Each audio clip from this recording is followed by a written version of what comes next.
Welcome back नाजरीन। नाजरीन, break में हमें ज्वाइन किया है छोटे मियाँ साहब ने, जरदारी साहब ने और मौलाना साहब ने।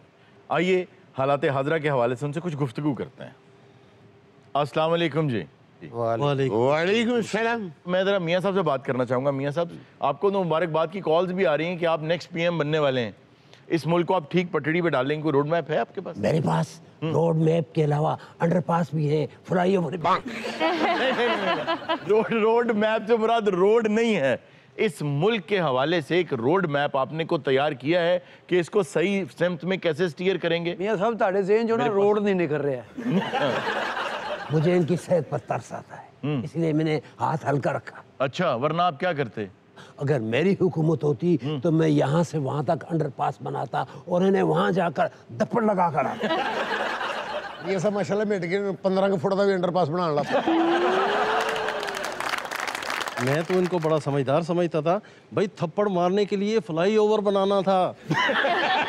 अगर आपने अंडरपास बनाना है तो उनके गिट्टे पे दंदी काटेंगे जाके। मौलाना साहब, आप पैर थोड़े जे जोड़ लो, प्लेंटी स्ट्रोक रोकने लगे। देखिए, आप ज्यादा हद से बढ़ रहे हैं।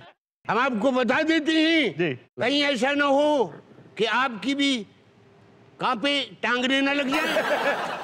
अच्छा मियाँ साहब, आप तो जरदारी साहब को सड़कों पर घसीटने की बातें करते थे, फिर दोस्ती कैसे कर ली? क्या बात करती है, क्या बात करती है आप? वही बात कर रही हैं जो वो कर रही हैं। और आप ये बात कर रही हैं, इन्होंने यहाँ तक मुझे आज तक वो जुमला मेरे कानों में जो है ना वो गूंजता है कि इन्होंने कहा था कि जरदारी डब्बे पीर का जुब्बा भी पहन के आ जाएगा, मैं उस पर एतबार नहीं करूंगा। तो आज साथ बैठे। हाँ।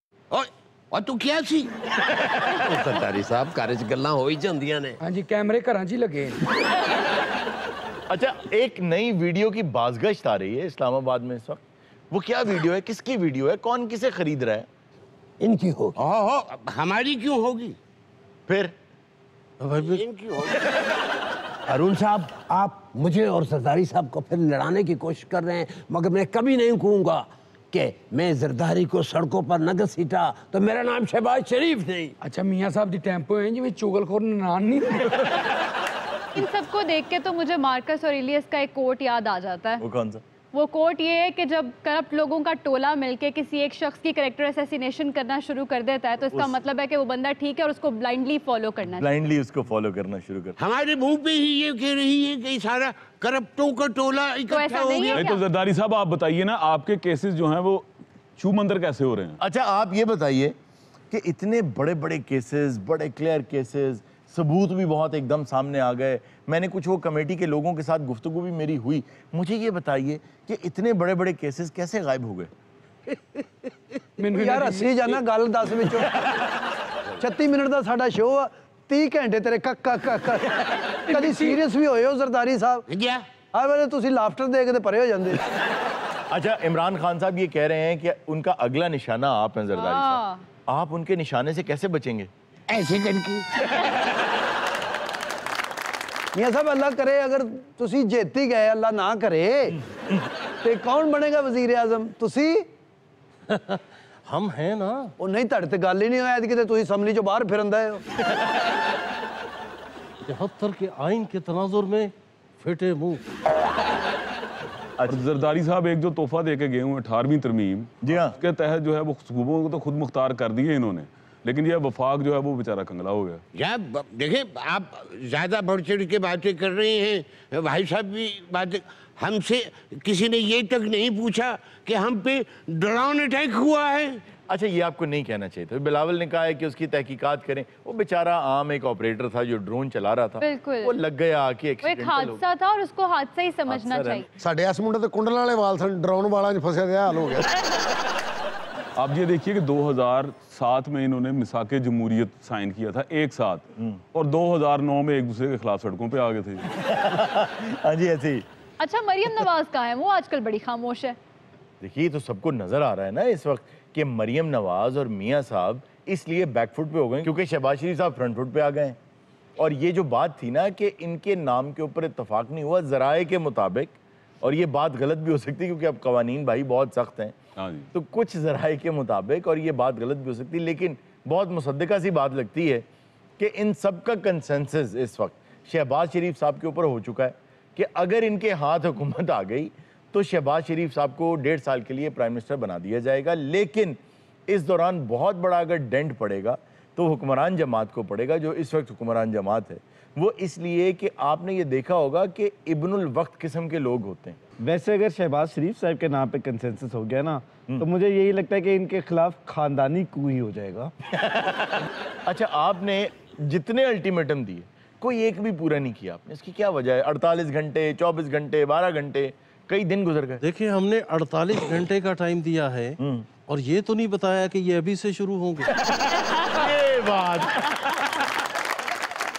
और हमारे 48 घंटे जी तब तक पूरे नहीं होंगे जब तक ये हुकूमत अपने घर को नहीं चली जाती। उसके बाद 48 घंटे शुरू होंगे। वाह वाह वाह, ये क्या लॉजिक है। 2023 तक की बात है। अच्छा जी, मियां साहब आपकी तरफ आते हैं। चौधरी साहब के साथ डिनर पे क्या बात हुई? वो मैंने प्लेट आगे की थी तो उन्होंने कहा कि मिट्टी पाओ। अच्छा, ये वहां से मिट्टी खा के ही आ गए। अब आप चौधरी साहब की मोहब्बत देखें जी। जब हम उनके घर गए उनके दरे दौलत पर, तो उन्होंने हमें रोटी शोटी खिलाई। वाह। और उसके बाद जवाबन उन्होंने इस्लामाबाद में हमारे दरे दौलत पर आए। अच्छा। दरे दौलत पर, वाह। तो माशाल्लाह रोटी शोटी लेकर आए। मौलाना जितनी लंबी बात करते हैं ना, इसलिए इस दौड़ में से बाहर हैं। रोटी खिलाकर मौलाना को जब उन्होंने रुखसत किया तो मौलाना ने आके हमें यही शिकायत की क्या? कि यार रोटी तो उन्होंने खिलाई, हलवा नहीं खिलाया। अच्छा। मौलाना साहब, हलवे की इतनी बात होती है, आपका फेवरेट हलवा है कौन सा? भाई पहली तो बात है, आपने हलवा बोला है, हलवा नहीं होता, हलवा होता है। और खासकर वो हलवा पसंद है जो पार्लियामेंट की कैंटीन में बना होता है। ये मुंह और सूजी का हलवा। जरदारी साहब कह सकते हैं वो तो सिर्फ भिंडियां खाते हैं और कुछ भी नहीं करते। ये तो हम कौम के लिए कुर्बानी दे रहे हैं। भिंडी खा के आप कौन सी कौम के लिए कुर्बानी दे रहे हैं? अच्छा मियां साहब, वो ग्रीन जीप आज भी है, आजकल भी है आपके पास? क्या बात करते हैं आप? मैं तो गरीब किसान का बेटा हूँ, जिसकी थी वो ले गया। पूरे बर्रे सगीर में हम ये दावा करते हैं कि सबसे सस्ते वजीर आजम हम हैं। वजीर आजम तो आप थे ही नहीं, आप तो सदर थे। अब आइंदा बनेंगे, बिच तू बोल रहा है। अच्छा जी, हम खान साहब से बात कर लेते हैं, उन्हें फोन कॉल पे ले लेते हैं। कॉल मिलाएं जी खान साहब को। अस्सलाम वालेकुम खान साहब। वालेकुम अस्सलाम।